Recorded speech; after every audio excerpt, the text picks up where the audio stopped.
Nabi itu kalau nyebut Allah itu mimbar, mimbar itu sampai goyang. Ihtazal mimbar, sampai sahabat yang di depan-depan termasuk Abdul bin Umar itu asakitun huwa bi Rasulillah, jangan-jangan mimbar ini mau roboh karena saking asiknya Nabi muji Allah. Tapi kalau kita niru gitu wiridan sampai kursi goyang, panggung goyang, itu orang juga nggak menafsirkan itu hebat itu kenapa itu? jadi sunnah Rasul itu ya dipikir lah, ada hal-hal yang kita tidak mungkin niru Nabi. Nah itu tadi yang benar Gus Zofur, itu hebatnya Abu Bakar ketika ada loyalis yang mau bunuh yang komplain Abu Bakar, itu Abu Bakar ngendikan laisa dzalika li ahadin ba'da Rasulillah sallallahu alaihi wasallam. Assalamualaikum warahmatullahi wabarakatuh.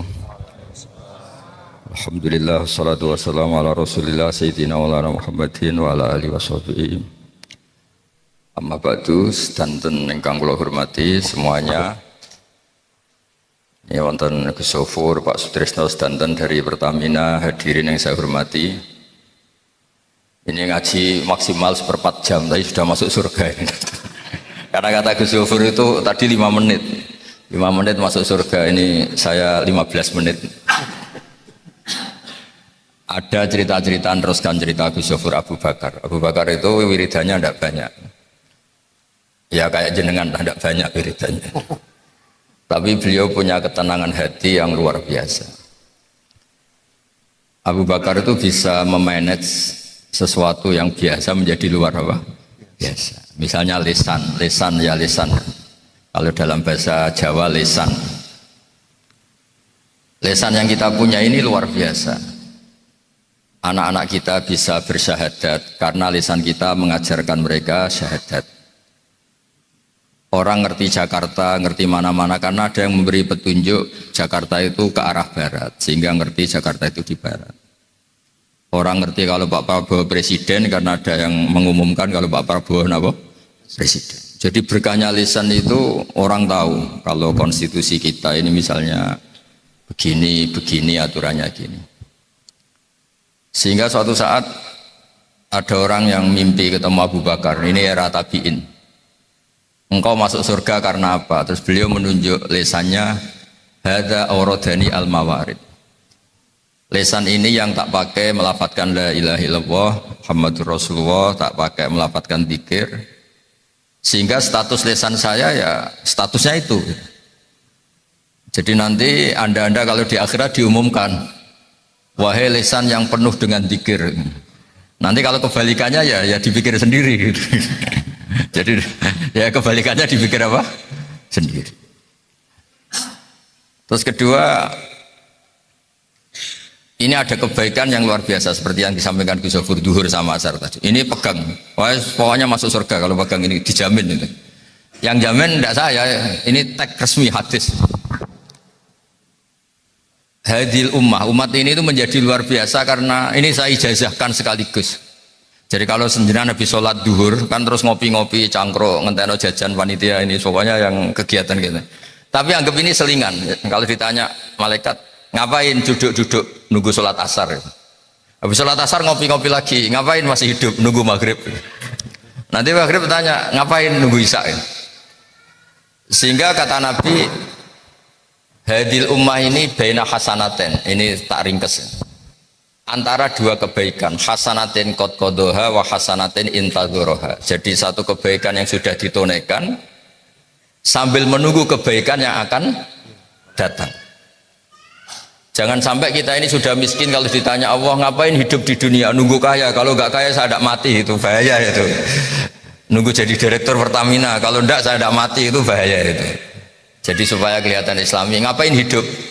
Ini nunggu asar, selasar ngapain hidup nunggu maghrib, ngapain hidup nunggu isya. Sehingga ditulis sama Allah, ini orang orientasinya hanya sholat. Selingannya nggak dihitung tadi, yang makan-makan apa nggak dihitungnya, dihitung itu. Nah, itu bena hasanatin qad qadhaha bena hasanatin intadharaha. Terus ada khauf itu rasa hati-hati. Ini umat juga kata Nabi, meskipun ini disarikan ulama, bena makhofaten, antara dua ketakutan.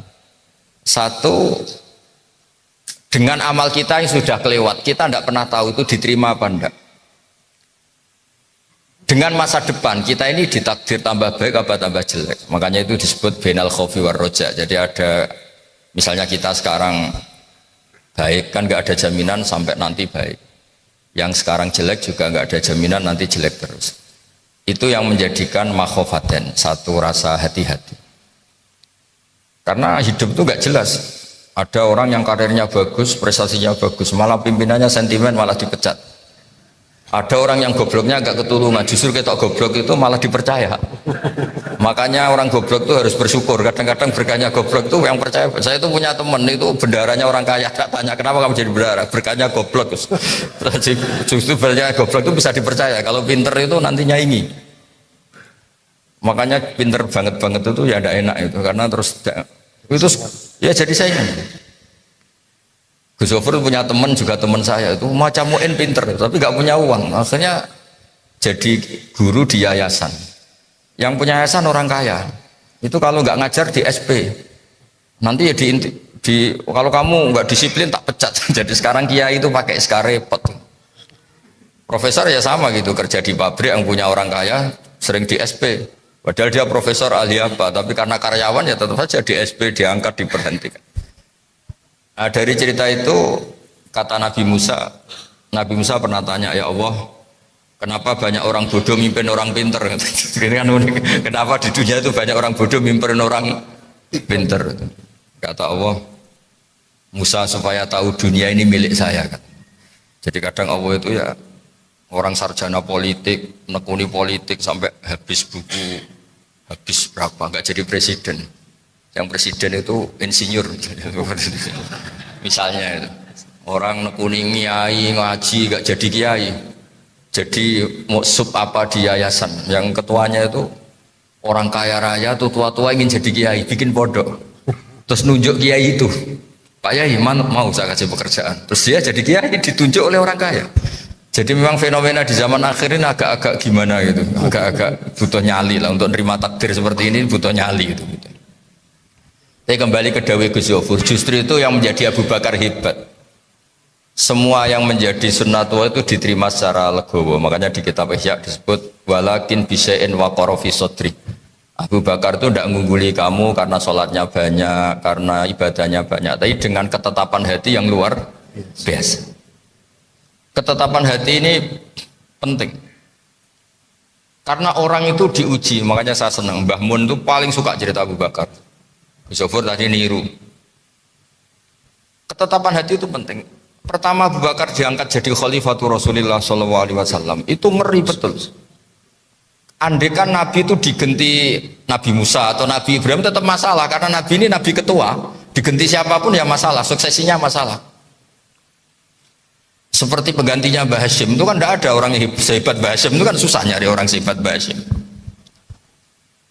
Apalagi ini hanya diganti seorang yang tidak Nabi, yaitu Abu Bakar As-Siddiq. Andai kan diganti Nabi Musa juga masalah Nabi ini, karena ini mengganti Nabi ketua.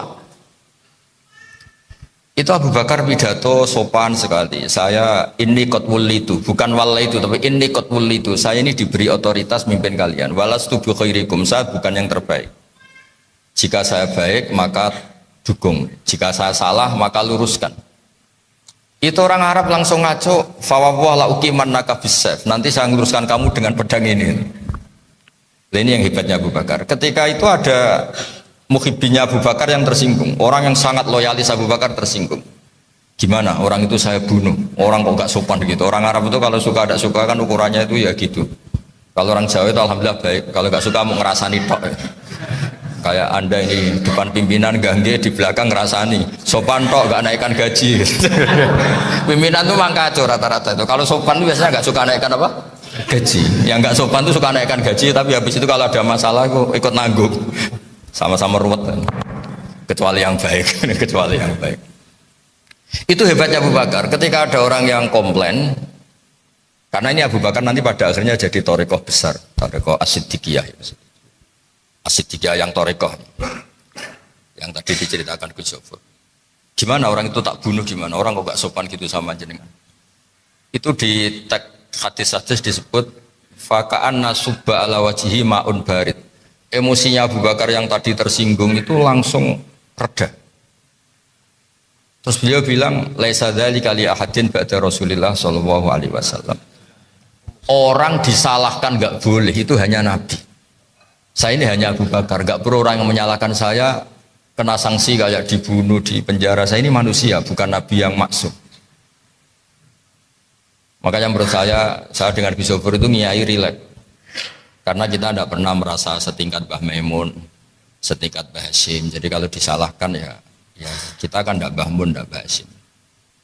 Makanya kalau pimpinan ya gitu, kalau disalahkan saya kan tidak menterinya, saya kan hanya direktur apa gitu. Jadi kalau ada ini kenapa BBL lengkap, saya kan hanya direktur bukan menteri. Nanti kalau kamu menteri ya tinggal bilang, oh ya saya kan cuma menteri, yang di lapangan kan tidak saya gitu. Tapi apapun itu penting belajar dari hatinya Abu Bakar As-Siddiq. Jadi beliau itu mengganti Rasulullah, tapi ketika ada orang yang nggak suka atau salah paham, itu nggak boleh orang itu dihukumi misalnya murtad, nggak iman, harus dibunuh tuh nggak. Kata beliau, laisa dzalika li ahadin ba'da Rasulillah. Nggak boleh orang diloyali sedemikian rupa kayak ini penting. Kedua Sayyidina Umar juga sama. Gajian yang diterima orang-orang Pertamina itu juga niru Umar. Umar itu pertama orang yang menggaji pasukan Islam. Dulu nggak ada gaji. Kalau Nabi ngumumkan misalnya perang ya perang aja. Ngumumkan apa karena sering diserang kelompoknya Abu Jahal. Kata Umar ditegur. Zaman Nabi itu tidak ada gajian. Kalau orang baik-baik saja tidak usah gajian. Kata Umar lucu jawabnya. Dulu yang mimpin Rasulullah nggak digaji berangkat, yang mimpin saya nggak digaji nggak berangkat. Jadi dulu itu makanya ini saya sering diskusi sama Gus Sofur. Orang yang sidik-sidik sunnah Rasul itu mestinya juga harus mikir. Justru ada hal-hal yang kita ini nggak boleh niru Nabi. Kamu mimpin meniru Nabi, nggak ada upah, semuanya ikhlas. Tapi Nabi kan menarik, orangnya ganteng, menarik. Orang tuh ikut Nabi itu seneng. Sudah gitu dijamin surga. Kalau ikut kamu gak digaji, gak dijamin surga. Terus wongnya mangkel no itu. Serainnya gak menarik, perilakunya gak menarik, kan ya berat ya. Jadi menurut saya itu sahabat itu sering ada hal-hal tertentu malah kok gak ikut Nabi, ya beda gitu. Ya termasuk tadi Abu Bakar. Diloyali orang seloyal itu malah beliau gak siap. Kalau orang loyal sama Nabi dan yang benci Nabi dihukumi murtad, dihukumi kafir. Karena ini kekasih Allah sehingga yang benci benar-benar salah. Tapi kalau benci kamu kan kadang yang benar yang benci, justru yang seneng ini yang salah. Karena orang problem sehingga yang benar malah yang benci, kan repot. Kalau kita kan bisa saja yang benci kita malah yang benar. Repot kan kita ini. Jadi bisa saja kan. Wong kita tidak selalu benar dalam mengambil keputusan. Jadi yang benci malah yang benar, yang dukung malah yang kebodon, ketipu, kan repot. Nah itu sahabat tahu betul. Laisa dzalika li ahadin ba'da Rasulillah sallallahu alaihi wasallam. Umar ya sama, bikin Diwanul Murtasiko, karyawan itu harus digaji. Ditanya, zaman Nabi itu udah ada apa? Gaji. Terus kata Umar, ya beda. Nabi itu meskipun tidak ada gaji, tetap orang itu seneng karena Nabi itu punya daya tarik yang luar biasa. Terus begitu era Sayyidina Utsman ya sama, era Sayyidina Ali ya sama. Sehingga ikut Nabi itu ya nyon sewu dikira-kira. Dikira-kira itu kata Imam Ghazali itu an-nubuwah itu ibaratun anil khosois yang begini-begini. Nabi itu ada unsur khusus. Jadi ada perilaku umum yang boleh ditiru siapa saja, tapi ada unsur apa? Khusus. Unsur khusus ini yang diketahui sahabat sehingga misalnya wiridan, Nabi itu kalau wiridan jangan tiru. Karena kalau Anda niru tuh orang nggak nganggep itu heroik, dianggap pilentek kira-kira gitu. Nabi itu kalau nyebut Allah itu mimbar itu sampai goyang. Ihtazal mimbar, sampai sahabat yang di depan-depan termasuk Abdul bin Umar itu asakitun huwa bi Rasulillah, jangan-jangan mimbar ini mau roboh karena saking asiknya Nabi muji Allah.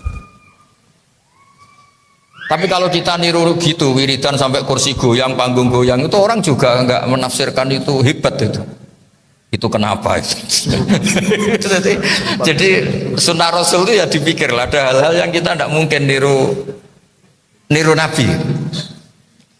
Nah itu tadi yang benar Gus Sofur itu hebatnya Abu Bakar ketika ada loyalis yang mau bunuh, yang komplain Abu Bakar. Itu Abu Bakar ngendikan laisa dzalika li ahadin ba'da Rasulillah sallallahu alaihi wasallam. Diloyali sampai sedemikian tuh nggak ada yang pantas kecuali Rasulullah sallallahu alaihi wasallam. Sehingga era sahabat itu Abu Bakar, Umar itu sudah mulai menerima perbedaan.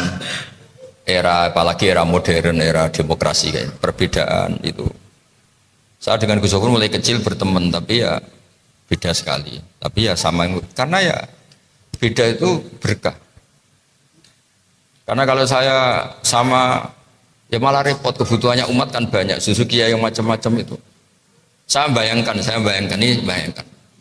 Kiai yang habis Maghrib sampai Isya itu wiridan sampai Isya dengan kiai yang ngopi-ngopi itu. Kalau madhab saya itu ya hebatnya kiai yang ngopi-ngopi. Kiai yang wiridan mulai subuh sampai duhur sama yang ngopi-ngopi itu. Asal tidak milih bakul yang paling cantik tidak ya, yang normal. Yang normal ngopi-ngopi normal itu.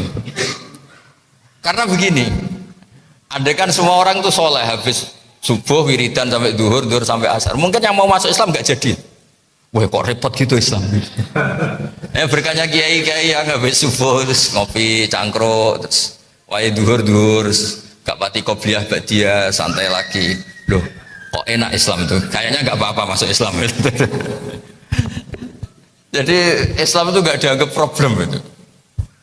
Nah itu tadi yang dimaksud Gus Zofur, kuantitas itu kadang ya bikin masalah baru karena ketika kita terlalu banyak secara lahir wiridan terus itu ukurannya jangan kamu sendiri. Orang mau masuk Islam terus kalau ukurnya melihat perilaku Anda, wah kok repot itu. Ini kalau saya disuruh baca tasbih, terus kapan saya ngurusi ekonomi saya, kan nggak jadi masuk Islam itu. Tapi kalau melihat pegawai Pertamina itu kan ya berburu uang, macak, gaya gitu. Kadang naik helikopter pejabatnya itu kan kayak keren gitu. Kadang kayak terus, weh ternyata orang Islam boleh kaya toh gitu. Kan terus kayak enak gitu, jadi kayak ada problem gitu. Jadi saya memang nggak pernah biasa serius, tapi saya pastikan yang dikatakan Gufur tadi benar gitu. Jadi memang Abu Bakar itu mengungguli kalian tidak karena banyak ibadahnya, tapi walakin bisein wa korofisot, itu redaksi yang di kitab Ihya. Makanya saya mohon, meskipun jangan kelihatan makan, tapi makan itu lebih penting ketimbang Anda jadi presiden, jadi menteri, jadi kiai besar. Orang nggak jadi kiai besar tetap hidup, tapi kalau nggak makan itu mati. Orang nggak jadi presiden tetap hidup, kalau nggak makan itu mati. Makanya nikmat tertinggi ya makan itu. Dan kita sudah makan, berarti punya nikmat apa? Tertinggi. Sudah gitu aja sudah. Lalu itu betul, saya ada guyon. Itu yang dikatakan Gus Zofur tadi benar. Ada hadis, Inna woha la yardo anil abdi ida akalal aklata fayahmaduhu alaiha aw yasroba sorba fayahmaduhu alaiha. Allah itu sangat ridho kalau ada hambanya makan satu kunyahan kemudian dia bersyukur, minum satu teguhan kemudian dia bersyukur. Jadi untuk jadi wali itu ya sudah cukup makan-makan terus. Tapi kasihan panitia kalau dihabiskan nanti gak keduman itu. Jadi saya mohon agama ini menjadi gampang, menjadi ringan sehingga tidak harus beragama itu meninggalkan karir, beragama itu meninggalkan prestasi-prestasi duniawi itu enggak. Agama ini fid dunya hasanah wa fil akhirati hasanah. Ya saya kira demikian. Assalamualaikum warahmatullahi wabarakatuh.